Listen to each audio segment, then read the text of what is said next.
Aqui, ó, João Jefferson Inácio. Paz, pastor Carlos, fala sobre a nossa alma. O que acontece quando morremos? Vamos lá, então.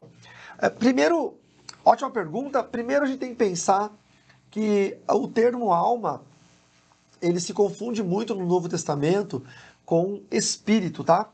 Vou explicar o porquê.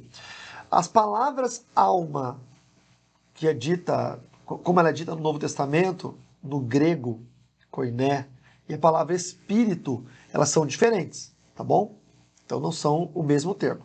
A questão é que para a cultura grega, o ser humano ele é formado por duas partes, por um corpo e por uma psique. Corpo no grego se chama soma e alma ou espírito, qualquer coisa que seja invisível, é a psique. Então o grego chama tanto alma quanto espírito de psique, tá?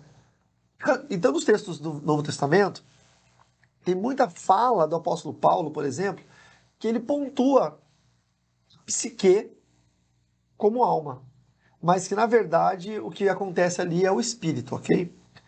Quando a gente morre, a nossa alma se desfaz. Por quê? Porque a nossa alma ela é uma energia que nos mantém vivos.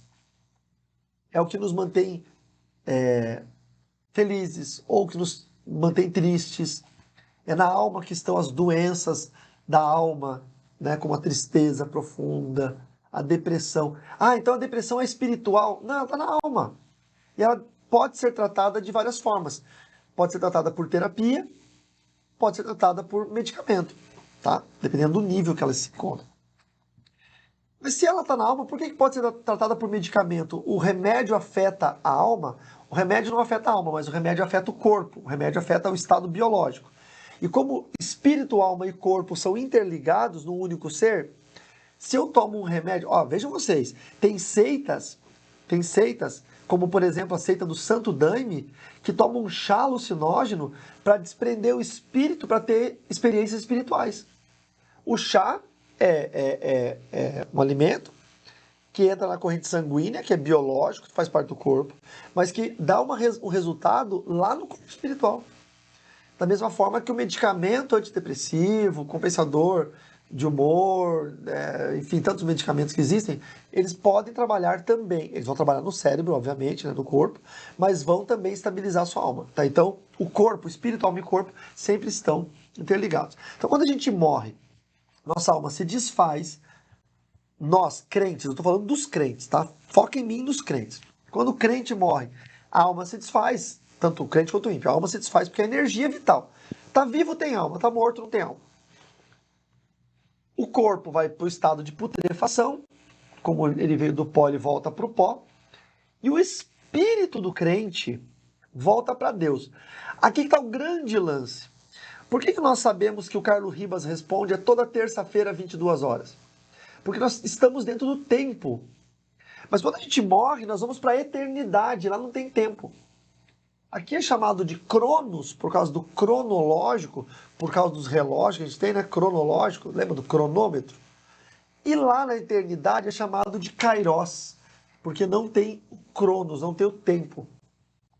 Então você, crente, morreu salvo, fica guardado por Deus, como se você não tivesse nem morrido ainda. Você não sabe. Você piscou o olho, não deu tempo de abrir. Ó, pisca o olho agora aí, ó. Não é rápido. Então, a morte funciona assim. Você piscou o olho, aí não abre. Porque você entra na eternidade. Então aí vai demorar para abrir o seu olho, só que você não vai perceber. Nós que ficarmos vivos, vamos perceber.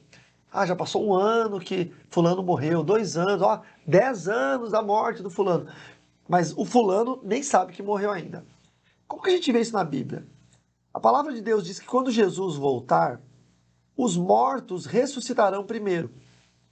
Então, se os mortos vão ressuscitar lá quando Jesus voltar no futuro, significa que eles ainda nem sabem que morreram ainda. Eles estão num estado de dormência.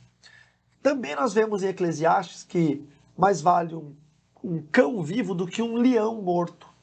Porque o que está morto nem sabe o que acontece, a sua memória jaz no esquecimento. Nós também sabemos, na parábola do rico e do Lázaro, que o rico que morreu em pecado, e não significa que os ricos vão para o inferno e os pobres vão para o céu, ok? Ali aconteceu de que o rico estava em pecado. Podia ter sido um pobre pecador e o rico santo, tá? Mas naquela parábola específica, o rico estava em pecado e ele foi para o inferno.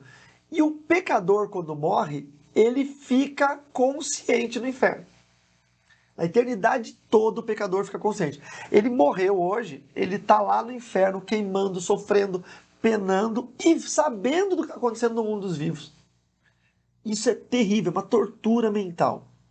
Uma tortura, eu nem sei se posso chamar de tortura psicológica, mas como vai ser o espírito dele que vai estar lá, vai ter consciência, consciência espiritual existe, ele vai estar sendo torturado. Já o crente, quando morre, ele não sabe nem que morreu, ele está dormindo. Porque já pensou se você é crente, você morre e fica acordado lá depois de morto, vendo a terra, e aí você vê seus filhos se desviarem? Já pensou? O céu seria um inferno, seria uma tortura. Então é por isso que Deus guarda a memória do crente, mas permite que o condenado fique com a memória ativa, que é faz parte da tortura do inferno. Por isso eu aconselho vocês a irem para o céu.